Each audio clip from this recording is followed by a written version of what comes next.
Good day mga ka-technician. So meron tayo ditong under counter fridge 3102 dito sa main galley. So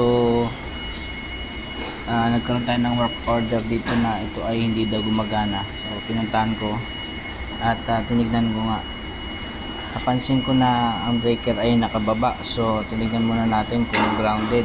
Gumamit tayo ng tester at saka ng megger. So napagtanto natin na yung kanyang defrost timer ay sunog. Ayan. So hindi ko na napakita pero nagpalit tayo ng bagong defrost timer. Ito yung bago niya. So checkin pa rin natin yung fan, yung heater, yung thermostat. So bago natin siya paandarin.